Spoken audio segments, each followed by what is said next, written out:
محترم ناظرین السلام علیکم۔ میں سرد خانے میں نوکری کرتا تھا۔ رات کا وقت تھا جب ایک لڑکی روتی ہوئی آئی۔ بولی میری ساس مر گئی ہے، میرا شوہر باہر ملک میں ہے، 2 دن کے لیے اسے رکھ لو۔ میں اس عورت کا رونا دیکھ کر بنا تصدیق کے مان گیا تھا اور اس کی ساس کی میت کو سرد خانے میں رکھ دیا۔ وہ عورت چلی گئی۔ جب رات کے 3 بجے اچانک کمرے سے کسی کے رونے کی آواز آئی تو میں ڈرتے ڈرتے اندر گیا تو جان نکل گئی کہ اس لڑکی کی۔ میری زندگی بہت روکھی پھیکی تھی اور شاید میں ایسے ہی مر جاتا اگر میرے ساتھ وہ واقعہ رونما نہ ہوا ہوتا۔ یہ دنیا بہت عجیب و غریب ہے اور اس سے بھی زیادہ عجیب و غریب لوگ ہیں جو اس دنیا میں رہتے ہیں، بلکہ گدھ کہا جائے تو بہتر ہوگا، کیونکہ وہ لوگ ایک دوسرے کو ہی نوچ نوچ کر کھاتے رہتے ہیں۔ آج میں آپ کو جو واقعہ سنانے جا رہا ہوں، یہ میری زندگی کا سب سے حیرت کن اور انسانیت سے شرم میں مبتلا کر دینے والا واقعہ ہے۔ میرا نام ضیاء ہے اور میں بڑی مشکلات کے بعد سرد خانے میں نوکری پر لگا تھا۔ میرے والدین ان پڑھ تھے تو انہیں تعلیم کی قدر ہی نہ تھی۔ وہی حال میرا بھی ہوا۔ نہ والدین نے خود میری تعلیم پر توجہ دی اور نہ ہی میں نے اپنی تعلیم کو اہم سمجھا تھا، لیکن آج اس غلطی پر بے حد پچھتاتا رہتا ہوں۔ سارا بچپن کھیل کود اور آوارہ گردی میں ہی کٹ گیا تھا۔ جیسے جیسے بڑا ہوتا گیا، والدین بزرگ ہوتے گئے اور دھیرے سے تمام گھر کی ذمہ داریاں میرے کندھوں پر منتقل ہو گئی تھیں۔ ان ذمہ داریوں میں 4 بہنوں کی شادیاں شامل تھیں۔ چونکہ میں اکیلا ہی بھائی تھا، اپنی چاروں بہنوں کو ان کے گھر کرنے کی ذمہ داری میرے کندھے پر ڈال دی گئی تھی، جسے میں نے نہ چاہتے ہوئے بھی بخوشی قبول کر لیا تھا۔ شروع میں نے آلو چھوروں کی پھیری لگائی، سبزیاں فروخت کی، فیکٹری پر چھوٹو بن کر رہا، اور اس کے علاوہ بھی ہزاروں کام کاج ہیں جن میں تباہ آزمائی کی کوشش کی میں نے دل و جان سے، مگر میرے ہاتھ کچھ بھی نہ آیا تھا۔ میں جتنا کما کر لاتا، شام کو اس سے زیادہ خرچ ہو جایا کرتا تھا۔ میری ماں بھی بہت زیادہ کفائشار تھی، مگر کھینچ تان کر بھی ہمارے گھر کا گزارا مشکل سے پورا ہوتا تھا۔ اسی اثنا میں ہمارے علاقے میں ایک شخص MNP کے طور پر کھڑا ہوا۔ سب لوگوں نے نوکری کے لیے درخواستیں جمع کروا دیں۔ میں بھی چلا گیا تھا، مگر ایسے پھٹے پرانے حلیے میں کسی نے مجھے اندر داخل نہیں ہونے دیا۔ میں پورا دن وہاں کھڑا انتظار کرتا رہا، مگر مجھے کوئی اندر بھیجنے والا نہیں تھا۔ شام کو میں تھکا ہارا واپس آ گیا اور پوری رات جاگتا رہا، کیونکہ میری بڑی بہن کی عمر نکلتی چلی جا رہی تھی اور اس کے بعد باقی 3 بھی بیٹھی ہوئی تھیں۔ ان کی ذمہ داری کے بوجھ نے میری کمر توڑ کر رکھ ڈالی تھی۔ میں مکمل ارادہ کر چکا تھا، اب کل کچھ بھی کرنا پڑے میں کر کے رہوں گا، چاہے چوری چکاری ہی کیوں نہ ہو۔ میری بڑی بہن کا ایک رشتہ آیا ہوا تھا، اگر ہمارے ہاتھ میں کچھ ہوتا تو ہم ہاں کر دیتے، مگر یہی تو مسئلہ مسائل تھا کہ ہاتھ خالی تھے۔ اگلی صبح میں فجر کے وقت ہی گھر سے نکل آیا اور MNA کے گھر کے باہر کھڑا ہو گیا تھا۔ جیسے ہی وہ واک کرنے باہر نکلا، میں اس کے سامنے ہاتھ جوڑ کر کھڑا ہو گیا تھا کہ سرکار، اگر آپ نے میری مدد نہ کی تو میں بہت سے غلط کاموں میں شاید ملوث ہو جاؤں اور پھر میری واپسی مشکل ہو جائے گی۔ میرے گھر میری 4 کنواری بہنیں بیٹھی ہوئی ہیں، مجھے ان کی شادی کرنی ہے۔ مجھ حقیر انسان پر تھوڑا رحم کھا لیں۔ رب نے آپ کو طاقت سے نوازا ہے، آپ مجھے نوکری دلوا دیں۔ میری بات سن کر وہ شخص سوچ میں پڑ گیا تھا اور مجھے کچھ کرتا ہوں کہہ کر اپنی واک پر چلا گیا۔ میں مطمئن ہو کر واپس آ گیا تھا۔ اگلے 2 دن بعد مجھے ہسپتال سے پیغام آ گیا کہ تمہیں نوکری پر رکھ لیا گیا ہے۔ میں خوش باش تیار ہو کر جلدی سے ماں کو اطلاع دے کر پہنچا تو میرے سارے ارمان بھگ سے اڑ گئے تھے۔ مجھے سرد خانے میں نوکری مل گئی تھی۔ پہلا دن تو وہاں ڈرتے ہوئے گزار دیا۔ واپسی پر میں اماں کے پاس چلا گیا اور اسے کہا میں پیسے لاؤں گا، پھر چاہے کچھ بھی کیوں نہ کرنا پڑے، لیکن میں مردہ خانے میں سارا دن مردوں کے ساتھ نہیں رہ سکتا ہوں۔ ماں نے مجھے بہت سے دلاسے دیے، امید دی کہ سرکاری نوکری ہے تو اسے مت چھوڑ، اگر گناہ سے پیسے کمائے گا تو ہماری بخشش نہیں ہوگی، وغیرہ وغیرہ۔ بالآخر میں ان سب کے ہاتھوں مجبور ہو کر اگلے دن بھی نوکری پر چلا گیا تھا۔ میرا کام مردوں کے ٹیگ لگانا، انہیں سرد خانے میں رکھنا تھا۔ مجھے اس کام سے بہت کراہت آتی تھی، مگر مجبوری کا نام زندگی، مجھے بھی وہ کام کرنا پڑا۔ میں وہاں اچھے سے کام کرنے لگ گیا اور جلد ہی بڑی بہن کی شادی بھی کر دی۔ وہ اپنے گھر خوش باش تھی اور میں اپنے گھر اس بات پر خوش تھا، چلو ایک ذمہ داری کم ہو گئی ہے۔ اسی طرح کرتے کرتے باقی 3 بہنوں کی بھی شادی کر دی تھی، مگر اس سب میں میری عمر نکل چکی تھی۔ میں تقریباً کوئی 40 سال کا ہونے والا تھا۔ میری تمام بہنیں اپنے گھر خوش باش تھیں اور ان کے بچے بھی تھے۔ میرے والدین نے مجھے بہت کہا کہ شادی کر لو۔ ایک تو میری خواہش ختم ہو چکی تھی، اوپر سے مجھے بھلا کون ایسی لڑکی ملتی جو مجھ سے بیاہ کر کے لیے راضی ہو جاتی۔ اس لیے میں ابھی تک انکار ہی کرتا آیا تھا۔ ہسپتال میں لوگ اب مجھے پہچانتے تھے اور میرے بہت سے تعلقات بھی بن چکے تھے۔ ایک روز میری نائٹ شفٹ تھی جب میری زندگی میں وہ واقعہ رونما ہوا، اور میری پوری زندگی الٹ پھلٹ گئی تھی، بلکہ وہ واقعہ کسی اور کے لیے بے حد دردناک تھا، مگر میرے لیے زندگی جینا آسان کر گیا تھا۔ میں سرد خانے میں بیٹھا سگریٹ پی رہا تھا۔ اکثر رات کو ایسے ہی نیند بگایا کرتا تھا جب مجھے کسی کے رونے کی آواز سنائی دی۔ میں چونک کر اٹھا اور محتاط ہو کر ادھر ادھر دیکھنے لگ گیا تھا، مگر وہ آواز باہر سے آ رہی تھی۔ میں سرد خانے سے باہر نکل آیا اور گیلری میں نظر دوڑائی تو مجھے ایک لڑکی روتے ہوئے دکھائی دی جو سرد خانے کی جانب چلتی ہوئی آ رہی تھی۔ رونے کے ایسے نظارے میں بہت دیکھ چکا تھا، کیونکہ میرا تعلق ہی ایک ایسی جگہ سے تھا جہاں لوگوں کے اپنے پیارے لاوارثوں کی مانند پڑے ہوئے ہوتے تھے۔ مجھے لگا یہ بھی کوئی ایسا ہی کیس ہوگا، اس لڑکی کا کوئی رشتہ دار یہاں لاوارثوں کی طرح پڑا ہوگا جس کا اسے علم ہوا تو یہ بھاگتی ہوئی چلی آئی ہے۔ لیکن وہ لڑکی میرے سوچ کے برعکس وہاں آئی ہوئی تھی۔ وہ میرے سامنے ہاتھ جوڑ کر بے تحاشا رونے لگی اور کہنے لگی کہ اس کی ساس مر چکی ہے، میں صرف 2 دن کے لیے اس کی میت کو سرد خانے میں رکھ لوں۔ میرا شوہر باہر کے ملک میں ہوتا ہے۔ وہ لڑکی اتنا شدید زار و قطار رو رہی تھی کہ میرا دل اس کی بات پر پسج گیا اور میں مان گئی تھی۔ میرے جانے کے بعد وہ کہنے لگی کہ ہسپتال والوں ایک مردے کے سرد خانے میں بہت ذلیل کرتے ہیں۔ بس 2 دن کی بات ہے، آپ باقی کارروائی رہنے دیں، میں چپکے سے اپنی ساس کو یہاں لے آتی ہوں اور ٹھیک 2 دن کے بعد واپس لے کر چلی جاؤں گی۔ ایک تو رات اتنی تھی، اوپر سے اس لڑکی کا غم کے مارے روئے جانے کا عمل، اوپر سے وہ اکیلی جان، یہ سب حالات دیکھ کر مجھے اس پر ترس آ گیا تھا، اور میں نے بغیر کسی کارروائی اور تصدیق کے اس کی ساس کو سرد خانے میں رکھ لیا۔ وہ ہسپتال کے پچھلے دروازے سے میت لائی اور ویسے ہی میں نے بغیر کچھ دیکھے اس میت کو ابھی باہر ہی رکھ دیا، کیونکہ سرد خانے میں مجھے جگہ بنانی تھی جس کے لیے کچھ وقت لگ سکتا تھا۔ میت رکھتے ہی وہ لڑکی میرا بے حد شکریہ ادا کرتے ہوئے واپس چلی گئی اور یقین دہانی بھی کروائی کہ وہ ٹھیک 2 روز کے بعد واپس آ جائے گی۔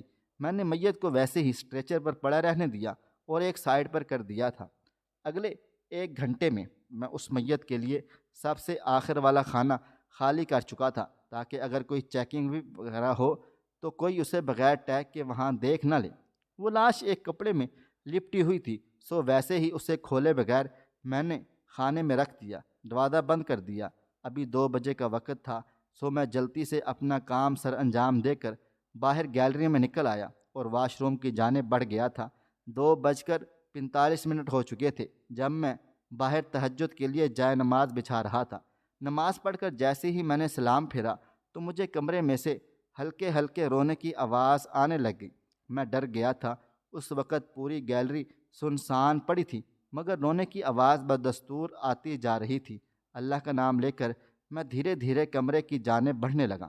جیسے ہی کمرے میں داخل ہوا، رونے کی آواز تیز ہو گئی تھی۔ میں نے محسوس کیا کہ یہ آواز آخری خانے میں سے آ رہی ہے۔ اب میں اس مقام پر تھا، نہ تو میں وہاں سے بھاگ سکتا تھا اور نہ ہی آگے جانے کی ہمت تھی، لیکن پھر سوچا کچھ بھی ہو جائے مجھے جانا چاہیے۔ فی الحال تو مجھے اپنی غلطی کا احساس ہو گیا تھا کہ اس روتی ہوئی لڑکی کی بات نہیں ماننی چاہیے تھی۔ نہ جانے کیا چیز وہ ادھر رکھنے آ گئی ہے، اور آج پہلی مرتبہ مجھے رونے کی آواز آنے لگی ہے۔ اوپر سے سونے پر سہاگا یہ ہوا کہ میں نے کوئی تصدیق چھوڑو میت کو دیکھنے تک کا تکلف نہیں کیا تھا، لیکن اب کچھ نہیں ہو سکتا تھا۔ بس خود پر قابو پاتے ہی میں جیسے ہی آخری خانے کے قریب پہنچا، رونے میں شدت آ چکی تھی، اور رونے کے ساتھ ساتھ خانے کے اندر سے ایسی آوازیں آ رہی تھیں گویا کوئی دیوار پیٹ رہا ہو۔ اب مجھے شک نے آن گھیر لیا تھا۔ میں تو ایک لمحہ ضائع کیے بغیر کھانا کھولا، اور اندر وہ جو وجود جسے میں نے میت سمجھ کر رکھا تھا وہ کپڑے میں لپٹی بے طرح تاشا تڑپ رہی تھی اور رونے کے ساتھ ساتھ غوں غاں کی آوازیں بھی نکل رہی تھیں۔ مجھے یقین ہو چکا تھا کہ وہ وجود مردہ نہیں بلکہ زندہ ہے، سو فٹافٹ میں نے اسے باہر نکال کر اسٹریچر پر منتقل کیا اور کپڑا کھولنے کی بجائے پھاڑ دیا تھا۔ وہ کپڑا پھاڑتے ہی اندر کوئی خاتون بے تحاشا تڑپنے کے بعد اب بھی ہوش ہو چکی تھی۔ چونکہ اتنے سال ہسپتال رہنے کے بعد مریض کو ہوش میں لانے کا طریقہ تو میں خوب ہی جانتا تھا، لیکن اس سے پہلے میں نے اسے کیسے آزاد کیا؟ ہاں، اس خاتون کے منہ پر پٹی بندھی ہوئی تھی اور ہاتھ بھی زور سے باندھنے کے بعد پیروں کو بھی باندھا گیا تھا۔ اسے کھولتے ہوئے مجھے احساس ہو رہا تھا اگر میں آج ڈر جاتا یا اسے نہ بچاتا تو یہ سچ مچ میں مر سکتی تھی۔ وہ خاتون بہت خوبصورت سی، مگر رسیاں اور پٹیاں کھولنے کے بعد ہاتھ، منہ اور پیروں پر نشانات پڑ چکے تھے۔ اس کے چہرے پر آنسوؤں کے نشانات بھی جم گئے تھے۔ اسے مکمل طور پر آزاد کرنے کے بعد میں نے وہیں قریب میں کرسی بچھا دی اور اس کے ہوش میں آنے کا انتظار کرنے لگ گیا تھا۔ جانتا تھا وہ شوق کی وجہ سے بے ہوش ہو گئی ہے، اس لیے اسے کوئی اور دوا دینے کی ضرورت نہیں ہے۔ تقریباً فجر کے وقت اسے ہوش میں آ گیا تھا۔ ہوش میں آتے ہی سب سے پہلے میں نے اسے پانی پلایا اور پھر ایک طاقت کا انجیکشن لگا دیا تھا۔ کچھ لمحوں کے بعد وہ مکمل طور پر حواسوں میں آ گئی تو اچانک پریشان ہو گئی اور بکھلا کر اٹھ بیٹھی تھی۔ میں نے اسے پرسکون ہونے کا کہا، جس پر وہ عجیب شکی نگاہوں سے مجھے دیکھنے لگ گئی۔ اب سچ بتانے کے سوا کوئی چارہ نہیں تھا۔ اگر میں سچ نہ بتاتا تو نہ جانے وہ کیا سوچتی، سو میں نے اسے روتی ہوئی لڑکی سے لے کر اب تک کی مکمل داستان سنا دی تھی۔ میری بات سن کر وہ چند لمحے گنگ حالت میں بیٹھی رہی، پھر پھوٹ پھوٹ کر زاروں قطار رو ڈالی تھی، جس سے میں گھبرا گیا تھا۔ اگر کوئی اور سن لیتا تو بہت بڑا مسئلہ کھڑا ہو جاتا۔ میں اس خاتون کو بمشکل چپ کروایا اور بتایا اس طرح رونے کی وجہ سے میری نوکری خطرے میں پڑ سکتی ہے۔ خیر وہ چپ کر گئی تھی اور لیٹ کر سو گئی۔ میں کچھ بھی نہیں کر سکتا تھا سوائے انتظار کے کہ وہ خود بتائے اس پر کیا بیتی ہے، مگر وہ گہری نیند، شاید سکون کی نیند سو چکی تھی اور اب وہ میری ذمہ داری تھی۔ سو میں نے صبح کی شفٹ والے ملازم سے کہہ دیا کہ میں اس کی جگہ ڈیوٹی دے دیتا ہوں۔ وہ اگلی مرتبہ میری جگہ ڈیوٹی دے ڈالے، جس پر وہ بخوشی مان گیا تھا۔ صبح اس خاتون کے اٹھنے سے پہلے میں ہوٹل سے ناشتہ لے آیا اور کمرے سے باہر آ کر اپنی مخصوص جگہ پر بیٹھ گیا تھا۔ تقریباً کوئی 1 گھنٹے کے بعد مجھے اندر شور سنائی دیا تو میں واپس آ گیا اور اسے ناشتے کی جانب اشارہ کر کے کھانے کا کہا، جس پر وہ مجھے بس دیکھ کرتی ہی رہ گئی تھی۔ پھر سر ہلا کر پاس پڑی پانی کی بوتل سے ہاتھ دھوئے اور کھانا کھانے لگ گئی۔ کھانا کھا کر تمام برتن ایک جانب رکھ دیے اور جوتے پہن کر باہر کے دروازے کی طرف بڑھ گئی تھی، جب میں نے جلدی سے اسے روکا اور کہا، دیکھیں آپ جو بھی ہیں، اس وقت آپ کی حالت اچھی نہیں ہے، بہت زیادہ کمزوری ہو گئی ہے۔ دوسری بات، آپ کو جو جہاں لڑکی چھوڑ کر گئی تھی، واپسی پر وہ مجھ جیسے شریف انسان کو کسی بھی مقدمے میں پھنسا سکتی ہے۔ سو جب تک وہ واپس نہیں آتی آپ کو یہاں پر رکنا ہی ہوگا۔ میری بات کے جواب میں اس نے مجھے عجیب و غریب طریقے سے گھورا، جس پر میں نے بھی سر جھکا لیا تھا۔ کچھ دیر کے بعد اس کی نحیف آواز اب میرے کانوں میں پڑی، وہ نہیں آئے گی۔ وہ عورت بے انتہا خوبصورت تھی اور ایسی غمگین اداسی میں وہ کسی قیامت سے کم نہیں لگ رہی تھی۔ خود کو سرزنش کر کے میں نے نگاہیں نیچے کر لیں اور دھیمے لہجے میں پوچھا، آپ کو کیسے پتہ کہ وہ واپس نہیں آئے گی؟ کیا پتہ آپ کوئی مجرم ہوں، ورنہ کوئی ایسے بری طرح باندھ کر آپ سے جان کیوں چھڑوائے گا؟ کیا پتہ کوئی مظلوم ہوں جس سے چھٹکارا پانے کی خاطر اسے سرد خانے میں چھوڑ کر چلا گیا ہو؟ اب وہ عورت میرے سامنے کھڑی جواب مانگ رہی تھی، مگر اس بات کا کوئی بھی جواب میرے پاس موجود نہ تھا۔ ٹھیک ہے، اگر آپ مظلوم ہیں تو آپ مجھے اپنی داستان سنا سکتی ہیں تاکہ میں اندازہ کر سکوں کہ آپ کتنی قصوروار ہیں اور کتنی نہیں۔ میری بات پر وہ فوراً سے پہلے بولی، میں آپ کو اپنی داستان کیوں سناؤں؟ کیوں؟ میں آپ کو اپنے بے قصور ہونے کا ثبوت دوں؟ اس کی بات بھی بالکل ٹھیک تھی، لیکن میرا نقطہ نظر بھی بہت واضح تھا۔ دیکھیے محترمہ، جب تک آپ مجھے حقیقت نہیں بتائیں گے میں آپ کو یہاں سے جانے نہیں دے سکتا، پھر چاہے میری نوکری ہی کیوں نہ چلی جائے۔ میری بات پر وہ گہری سانس بھر کر رہ گئی تھی اور واپس اسی اسٹریچر پر جا کر بیٹھ گئی تھی۔ کلثوم کی کہانی جو اس نے مجھے سنائی، آئیں آپ سب کو بھی میں اسی کی زبانی سناتا ہوں۔ میں امی اور ابو ایک مکمل خاندان تھے۔ ہمیں غموں سے آشنا ہی نہ تھی، بس امی ابو کو صرف ایک بیٹا نہ ہونے کا غم رہا، باقی ہماری ایک زندگی بہت خوبصورت تھی۔ ہم سکھوں اور دکھوں کے برابر کے شریک دار تھے۔ میرے والدین مجھ سے بے حد محبت کیا کرتے اور وہ میری ہر بات پر، ہر خواہش کو پورا کرنا ان کی فہرست میں ہمیشہ سب سے پہلے آتا تھا۔ شاید ہماری خوشیاں ایسے ہی برقرار رہتی اگر میری زندگی میں ماریا نہ آتی۔ ماریا اور میری بہت اچھی دوستی ہو گئی تھی۔ ہمارا اٹھنا بیٹھنا ہر کام ایک دوسرے کے ساتھ ہی ہوتا تھا۔ ان دنوں ہماری ڈگری مکمل ہو گئی اور میرے والدین نے رشتے دیکھنے شروع کر دیے تھے۔ اسی دوران بلال کا رشتہ میرے لیے آ گیا تھا۔ بلال کے والدین نے مجھے دیکھنے کی ہی پسند کر لیا اور اگلے مہینے ہماری منگنی ہو گئی تھی۔ میرے لیے ایک روایتی رشتہ تھا۔ میں آگے پڑھنا چاہتی تھی مگر یہ شادی میرے لیے رکاوٹ بن رہی تھی۔ تبھی میں نے ماریا کے سامنے اپنا مسئلہ بیان کیا۔ میں نے بتایا کہ میں ابھی مزید پڑھنا چاہتی ہوں۔ بلال کا رشتہ مجھے بہت پسند تھا لیکن مجھے بھی مزید پڑھنا تھا۔ ماریا کو یہ سب بتاتے وقت میں نہیں جانتی تھی کہ اپنے لیے ہی گڑھا کھود رہی ہوں۔ اگلے چند دنوں میں ماریا کو ایک لڑکا پسند آ گیا اور وہ دن رات اس سے باتیں کرتی رہتی۔ اکثر اوقات مجھے بھی اپنے پاس بٹھا لیا کرتی تھی۔ ایک دو مرتبہ تو ایسا بھی ہوا کہ وہ لڑکا ماریا سے ملنے آیا اور وہ مجھے بھی اپنے ساتھ لے گئی۔ چونکہ وہ میری بہترین دوست تھی سو میں اسے انکار نہ کر سکی اور اس کے ساتھ ہی چلی گئی۔ وہیں بازار میں مجھے اس سے پہلے میں انہیں مکمل طور پر دیکھتی۔ بلال جلدی سے آگے بڑھے اور کہنے لگی، دیکھیں بلال، میں کہتی تھی نا کلثوم کی حقیقت جلد ہی آپ کے سامنے لاؤں گی، تو دیکھیں یہی وہ لڑکا ہے جس سے کلثوم محبت کے دعوے کرتی ہے۔ اس سے پہلے میں ماریا کی کہی گئی باتوں کی تردید کرتی۔ وہ لڑکا بھی آگے بڑھا اور بلال سے کہنے لگا، کلثوم کو چھوڑ دیں، ہم دونوں ایک دوسرے کو بہت پسند کرتے ہیں۔ بس یہیں سے میرا برا وقت شروع ہو گیا تھا۔ بلال نے مجھ سے منگنی ختم کر ڈالی۔ کچھ دیر گزرنے کے بعد میرے والدین نے ایک اور جگہ میرا رشتہ طے کر دیا۔ اب چونکہ میں ماریا کو بلاتی نہیں تھی سو اس نے ایک چال چلتے ہوئے مجھے ادھر اس سرد خانے میں بند کروا دیا تھا۔ مجھے بتایا گیا کہ ماریا کا بہت برا ایکسیڈنٹ ہوا ہے۔ میں اسی غم میں جلدی سے بتائے گئے ایڈریس پر پہنچی تو ماریا نے وہاں مجھ پر ہاتھ اٹھایا اور اسی سابقہ لڑکے کے ساتھ مل کر مجھے یہاں پر چھوڑ گئی ہے جس نے بلال سے منگنی تڑوانے میں ماریا کا ساتھ دیا تھا۔ اتنا کہہ کر کلثوم چپ چاپ ہو گئی۔ مجھے وہ پہلی نظر سے ہی کوئی مظلوم لگ رہی تھی مگر میں اسے مجرم صرف اس لیے کہا تھا تاکہ وہ مجھے اپنی داستان سنا دے اور شاید میں اس کی کچھ مدد کر پاؤں۔ اب چونکہ میں سب کچھ سچ جان گیا تھا مگر یہ نہیں جان پایا کہ ماریا نے ایسا کیوں کیا تھا۔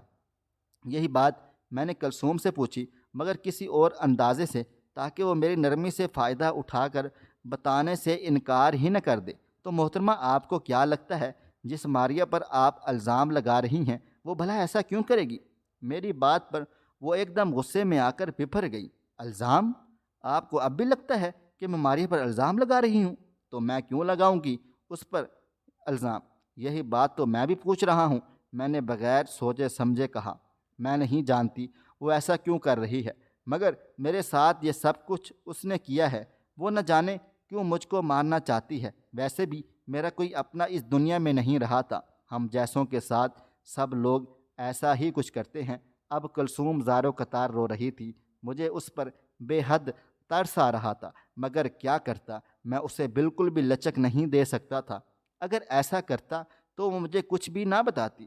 میرے والدین ایک حادثے میں جاں بحق ہو گئے تھے تو پھر ماریا پر آپ کو ترس آنا چاہیے تھا۔ اس نے جان بوجھ کر ایسا کیوں کیا؟ کہیں آپ نے تو ماریا کوئی نقصان نہیں پہنچایا؟ میری بات پر کلثوم کے چہرے کا رنگ کئی بار بدلا۔ وہ تھوک نگلتے ہوئے بمشکل نفی میں سر ہلا پائی۔ مگر یہیں مجھ سے چوک ہو گئی تھی۔ اگر میں کلثوم کو یہاں پکڑ لیتا تو تمام معاملہ کھل جاتا، پر مجھ سے یہیں پر غلطی ہوئی۔ چونکہ میں اب زمین کی جانب دیکھتا ہوا تمام سوالوں کے جوابات سن رہا تھا سو وہ مجھ سے بچ گئی۔ اب میں مزید اسے کوئی نہیں روک سکتا تھا۔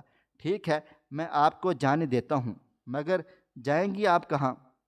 میری بات پر وہ اپنے گھر کا پتہ دیتی ہوئی اٹھ گئی، یعنی وہ اب بھی مزید ایک پل نہیں رکنا چاہتی تھی۔ میں چپ چاپ اسے جاتا ہوا دیکھتا رہا۔ گھر آ کر پورا وقت میرا بہت بے چینی میں گزر گیا تھا۔ مجھے بار بار کلثوم کی فکر ستاتی رہی۔ اگلے روز نہ چاہتے ہوئے بھی میں اس کے گھر چلا گیا۔ دروازے کے باہر ہی کھڑا سوچ رہا تھا کہ اندر جاؤں یا نہیں، تبھی اس کے گھر کا دروازہ کھلا اور وہ باہر نکل گئی تھی۔ باہر نکلتے ہی سامنے مجھے کھڑے دیکھ کر ٹھٹک کر رہ گئی۔ چند لمحے وہ ویسے ہی کھڑی رہی، پھر کچھ سوچ کر مجھے اندر آنے کا راستہ دے دیا۔ بیٹھک میں بٹھا کر وہ میرے سامنے کرسی پر براجمان ہو گئی تھی۔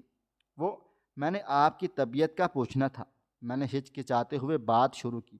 آپ کے اور میرے تعلقات ایسے نہیں ہیں کہ حال احوال پوچھنے کی نوبت آئے، اس لیے مدعا بیان کرے۔ میں یہاں گھر میں اکیلی رہتی ہوں اور نہیں چاہتی کہ آپ کی موجودگی میرے لیے مشکلات پیدا کر دے۔ کلثوم جیسے دکھنے میں تھی ویسے ہی اس کا انداز تھا، بالکل دو ٹوک۔ مدعا تو کوئی نہیں، مجھے بس آپ کی طبیعت معلوم کرنی تھی، اس کے علاوہ کچھ بھی نہیں۔ اتنا کہہ کر میں اٹھ گیا اور جاتے جاتے میز پر اپنا فون نمبر بھی چھوڑ دیا۔ یہ میرا نمبر ہے، اگر کبھی کوئی مسئلہ ہو تو آپ مجھ سے رابطہ کر سکتی ہیں۔ اور یہ کہہ کر میں باہر نکل آیا۔ واپسی پر میرے قدم بہت بجھے ہوئے تھے، بالکل بھی امید نہیں تھی کہ وہ ایسے بات کرے گی، لیکن کلثوم بھی اپنی جگہ درست تھی۔ وہ اکیلے گھر میں رہتی تھی، پھر اگر کوئی اس پر شک و شبہ کرتا تو کتنی خرابی ہو جاتی۔ واپس جاتے ہوئے مجھے خیال آیا ارد گرد سے معلوم کروں کلثوم کے والدین کیسے فوت ہوئے، کیوں کلثوم نے مجھے اس کے متعلق کچھ بھی نہیں بتایا تھا۔ یہی سوچ کر اس کے گھر کے تھوڑے سے فاصلے پر میں نے ایک دکاندار سے پوچھا، یہاں جو بھائی صاحب رہتے تھے وہ بھلا آج کل کہاں ہیں؟ میری بات پر اس دکاندار نے حیرانگی کا اظہار کیا اور کہنے لگا، کیا تم پاگل ہو گئے ہو؟ یہاں کوئی بھی کبھی بھی صاحب نہیں رہتا تھا، بلکہ یہ تو سرے سے گھر ہے ہی نہیں۔ یہ بات میرے لیے بھی اتنی ہی تعجب میں تھی جتنی اس آدمی کے لیے میری بات تھی۔ کیا مطلب؟ گھر میں کوئی بھی نہیں ہے؟ آپ کہنا کیا چاہ رہے ہیں؟ اب مجھے علم ہو چکا تھا کہ کوئی بہت بڑا راز فاش ہونے والا ہے۔ یہ دراصل گھر نہیں ہے، اس مکان میں جو بھی عورت آ کر رہتی ہے وہ طوائف ہوتی ہے۔ مطلب وہ پہلے سے کچھ روز کے لیے جگہ خرید لیتی ہے اور پھر چند دنوں میں کما کر چلی جاتی ہے، اس کے بعد پھر کوئی نئی آ جاتی ہے۔ دکاندار کی باتیں سن کر مجھ پر حیرت کے پہاڑ ٹوٹ رہے تھے۔ میرا دل یہ ماننے کو تیار ہی نہ تھا کہ کلثوم ایک طوائف ہے۔ نہیں نہیں، قطعاً نہیں۔ یہ سوچ کر میرا دماغ سائیں سائیں کرنے لگ گیا تھا۔ تو اب یہاں کوئی رہتا ہے؟ میں نے مزید سننا چاہا۔ ہاں نا، آج کل ایک ڈانسر رہتی ہے، بہت اعلیٰ رقاصہ ہے۔ میرا کھڑا رہنا محال ہو گیا۔ میں الٹے قدموں واپس پلٹا اور اس گھر جسے لوگ کوٹھا کہتے ہیں وہ دروازہ کھٹکائے بغیر اندر چلا گیا۔ سامنے کی چمبا بنی سوری کھڑی تھی۔ مجھے دیکھتے ہی اس کے چہرے کی رنگت زرد ہو گئی تھی۔ کیا اب تم مجھے بیوقوف بنائے جانے کی اصل وجہ بتاؤ گی؟ مس کلثوم عرف ڈانسر۔ میں اس وقت نہ جانے کتنے اندر طوفان سمیٹے ہوئے تھا، سو بغیر سوچے سمجھے بولنے لگا، پہلے یہ بتاؤ اندر کس کی اجازت سے آئے ہو تم؟ اب کی بار وہ بھی غصے میں آ گئی تھی۔ کاش اندر آنے کے لیے یہ اجازت لینے والا دروازہ ہوتا، مگر افسوس کہ ایسا نہیں ہے۔ تم مجھے حقیقت بتاؤ، ورنہ سرد خانے کی ریکارڈنگ ابھی تک محفوظ پڑی ہوئی ہے میرے پاس۔ دیکھنا 2 دن کے اندر اندر تم پر اور تمہاری اس دوست کو تھانے پکڑوا ڈالوں گا، پھر چاہے میری نوکری ہی چلی جائے یا نہ جائے، مجھے کوئی فرق نہیں پڑتا۔ ڈانسر چند پل لب بھینچے میری بات سنتی رہی، پھر مجھے دیکھا تو اس کی آنکھوں میں ایک قرب تھا۔ تم سچ جانا چاہتی ہو نا؟ چلو میرے ساتھ۔ یہ کہہ کر وہ ایک کمرے کی جانب بڑھی، سو میں بھی اس کے پیچھے پیچھے اندر چلا گیا تھا۔ اندر داخل ہوتے ہی میرے رونگٹے کھڑے ہو گئے تھے، کیونکہ سامنے ہی ایک وجود بیڈ پر بے ہوشی کی حالت میں لیٹا ہوا تھا، جسے ڈرپ لگی ہوئی تھی۔ جب میں نے آگے بڑھ کر دیکھا تو وہ وہی کال والی لڑکی تھی جو کلثوم کو میرے پاس چھوڑ کر گئی ہوئی تھی۔ میں کبھی کلثوم کی جانب دیکھتا تو کبھی اس بے ہوش لڑکی کی جانب دیکھتا تھا۔ میرا دماغ کچھ بھی سمجھنے سے قاصر تھا۔ آخر کیوں اور کیسے؟ بس یہ 2 لفظ ہی میرے دل و دماغ میں اٹک چکے تھے، مگر مجھے کچھ پوچھنے کی نوبت نہیں آئی۔ کلثوم مجھے خود بتانے لگی، یہ لڑکی میری بہن ہے اور اس کا نام ملائکہ ہے۔ ملائکہ نے کبھی بھی مجھے اپنی بہن نہیں سمجھا تھا، وہ مجھے ہمیشہ نیچا دکھانے کی کوشش کرتی رہتی تھی، یہاں تک کہ اتنی بڑی ہو گئی اور ہماری ماں بھی ایک طوائف تھی، سو ہم دونوں جڑواں ہیں۔ ہمارا باپ کون ہے ہمیں بالکل بھی علم نہیں ہے۔ میرا اور میری بچپن میں خوب بنتی تھی، لیکن میں خوبصورت سی تو ملائکہ مجھ سے دور ہوتی چلی گئی۔ یہ دوری ہمیشہ رقابت کی صورت میں نکلتی رہی۔ وہ مجھے نیچا دکھانے کی ہر مرتبہ کوشش کرتی اور میں ہر مرتبہ اسے معاف کر دیا کرتی۔ اس سے پہلے ہم دونوں کوٹھے پر رہتی۔ میں نے کبھی بھی طوائف نہیں بننا چاہا، مگر ملائکہ مجھ سے آگے بڑھنے کے لیے خود کو نقصان پہنچانے سے نہیں چوکتی تھی۔ سو زیادہ کمانے کی خاطر یہ طوائف بن گئی تھی اور میں رقاصہ ہی رہی۔ اس روز وہ خود مختاری کے چکر میں یہ گھر لے کر یہاں رہنے کے لیے آئی ہوئی تھی۔ چونکہ ہماری ماں بھی مر چکی ہے تو میں اسے لینے واپس آئی کہ جو کرنا ہے کوٹھے پر کرو، ایسے تمہیں اکیلا نہیں چھوڑا جا سکتا ہے۔ بس وہیں ہماری تھوڑی سی جھڑپ ہو گئی تھی اور ملائکہ نے اپنے دوست کی مدد سے مجھے بے تحاشا مارنے کے بعد سرد خانے میں رکھوا دیا تھا۔ وہ مجھے اذیت دینا چاہتی تھی، تکلیف دینا چاہتی تھی، احساس کمتری کی اذیت جو اس نے پل پل سہی تھی۔ باقی کی کہانی تو آپ کو بخوبی علم ہی ہے۔ جب میں یہاں واپس آئی تو میں ادھر ایک کونے میں بے ہوش پڑی ہوئی تھی۔ اس کا وہی دوست اپنے بہت سارے دوستوں کو ساتھ لایا اور ان سب نے ملائکہ کی بہت بری حالت کر ڈالی تھی۔ ڈاکٹروں کا کہنا ہے کہ شاید ہی اب یہ بچ پائے گی۔ اس کی دوا کے لیے بھی میرے پاس پیسے نہیں ہیں۔ بس آج میں بھی شاید ملائکہ بن جاؤں، تبھی اپنے ہونے والی تباہی پر ایسے بن سور کر تیار ہوئی ہوں۔ اس کی باتوں کے اندر چھپا مفہوم میں اچھی طرح سمجھ چکا تھا۔ اتنا بتا کر کلثوم پھوٹ پھوٹ کر زاروں کا تار ہونے لگ گئی تھی۔ یہ باتیں میرے لیے انتہائی حیرانگی کا باعث تھیں۔ ابھی میں مکمل طور پر شوق سے نہیں نکلا جب ملائکہ نے آخری ہچکی لی اور اس دنیا کو چھوڑ کر چلی گئی۔ بالآخر کلثوم اس آزمائش سے بھی رہا ہو گئی تھی، کیونکہ ملائکہ اپنے حسد میں اتنا دور جا چکی تھی کہ واپسی اب ناممکن تھی۔ چونکہ کلثوم طوائف نہیں تھی، وہ صرف رقاصہ تھی، اور اگر ایسا ہوتا تب بھی میرا دل کلثوم کے لیے مائل ہو چکا تھا۔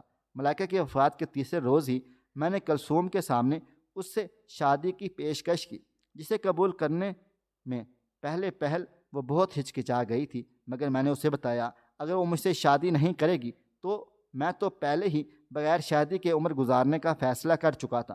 سو میرا فیصلہ وہی قائم رہے گا اور میں کسی سے بھی شادی نہیں کروں گا۔ اس سے شادی کرنا میری ایک خواہش بن چکی ہے۔ میرے بے حد اصرار کے بعد بالآخر وہ بھی شادی کے لیے رضامند ہو گئی تھی۔ میرے گھر والے اس بات پر بے حد خوش و خرم تھے اور انہوں نے کوئی اعتراض بھی نہیں کیا۔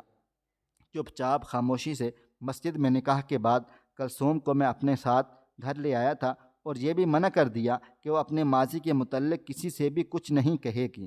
کلثوم کو جیسا میں نے سوچا تھا بالکل ویسا ہی پایا ہے۔ وہ میری زندگی کے تمام دکھوں کا ازالہ ثابت ہوئی ہے۔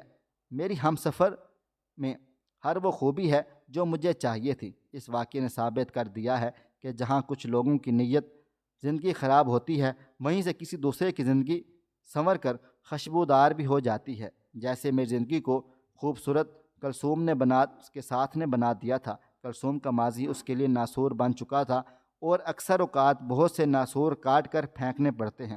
اسی طرح ملائکہ کی وفات بھی وہ کٹائی ثابت ہوئی اور اب وہ میرے ساتھ بے حد خوش ہے۔ لہٰذا ملائکہ کے ساتھ جو برا ہوا اسے ہم بالکل بھی بھول نہیں سکتے ہیں، لیکن دعا گو ہی کرتے ہیں کہ اس دنیا میں دوسری کوئی لڑکے بھی ملائکہ نہ بنے۔ زندگی تو پاؤں میں گھنگرو ڈالے ناچتی ہوئی اس بے بس طوائف کی طرح ہے جو بے ڈنگی سی موسیقی پہ ناپسندیدہ لوگوں کے بیچ ناچ رہی ہے۔ کوئی تجھے دیکھ کر تالیاں بجا رہا ہے، کوئی سیٹیاں بجا رہا ہے، تو کوئی اسی مجمع کے کونے میں شال اوڑھے ترچھی نظروں سے تجھے دیکھی چلی جا رہا ہے اور دل میں گالیاں بک رہا ہے۔ زندگی میں تیری پرفارمنس کے صدقے کہ تجھے کسی کی پرواہ ہی نہیں، نہ ہی تالیاں سنائی دے رہی ہیں، نہ ہی گالیاں اور نہ ہی سیٹیاں۔ تو بس اپنے دھن میں ناچے چلے جا رہی ہے اور ہر بے سرے گانے بے سرے تال پہ اس طرح کمر لچکاتی ہے کہ ہر دیکھنے سننے گانے والا یہی سوچ رہا ہے کہ تو اس کے مطابق ناچ رہی ہے۔ زندگی میں تجھے جانتا ہوں تو ان میں سے کسی کے مطابق بھی نہیں ناچ رہی ہے۔ زندگی مجھے اس بات کا دکھ نہیں ہے کہ تو ناچ رہی ہے، بلکہ اس بات کا دکھ ہے کہ تجھے دیکھ کر تالیاں بجانے والے، سیٹیاں بجانے والے اور گالیاں بکنے والے نہیں سمجھتے کہ آخر تو کیوں ناچ رہی ہے۔ زندگی میں جانتا ہوں تیرا بالکل بھی من نہیں ہے ناچنے کو، اس لیے تو دل ہی دل میں تالیاں بجانے والوں کو بھی گالیاں بک رہی ہے، جبکہ وہ تو تیری مسکراہٹ دیکھ کر خوش ہو رہے ہیں۔ مگر افسوس کہ وہ نہیں جانتے تیرے دل میں کتنے ارمان ہیں جو ننگے پاؤں ننگے بدن رو رہے ہیں۔ زندگی ان سبھی دکھوں میں سے ایک یہ بھی گہرا دکھ ہے کہ تجھے یہاں تک لانے والے چین کی نیند اب تک سو رہے ہیں۔ زندگی جس طرح تو ناچ رہی ہے، مجھ کو ڈر ہے کہیں تیری پائل سے جڑے سبھی گھنگرو یکدم ٹوٹ کر بکھر ہی نہ جائیں اور تو چیخے چلائے کر کہے بند کر دو یہ تماشا، اب بس میں بہت تھک چکی ہوں، اب مجھے نہیں ناچنا، مجھے نہیں ناچنا، یہ کہتے ہوئے خودکشی ہی نہ کر لیں۔ مرد کا بہترین اخلاق طوائف کو بھی باحیا بنا سکتا ہے، جبکہ بد اخلاقی مرد کو ایک باحیا عورت کو بھی سر عام رسوا کر دیتا ہے۔ جب تک ایک دو بچے نہیں ہوتے، مرد عورت کو صرف منقوہ اور باندھی سمجھتا ہے، پھر بچوں کی محبت میں اس عورت کو ان کی ماں سمجھ کر کچھ حیا کرنے لگ جاتا ہے اور کچھ اپنے بچوں کو پالنے کے لیے اس عورت کا بھی محتاج ہو جاتا ہے۔ حالانکہ اس مرد کو شادی سے پہلے بھی یہ سمجھنا سوچنا چاہیے کہ جو منقوہ گھر لا رہا ہوں وہ اس کی زندگی کی ساتھی، اس کے مستقبلوں کے خوابوں کو جنم دینے والی ماں اور پرورش کنندہ ہے۔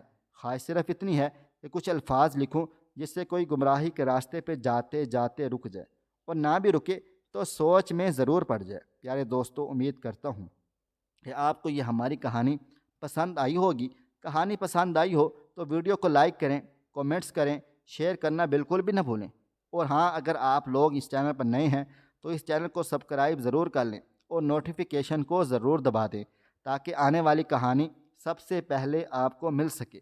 ملتے ہیں کل ایک نئی اور دلچسپ کہانی کے ساتھ۔ تب تک اپنا ڈھیر سارا خیال رکھیے گا۔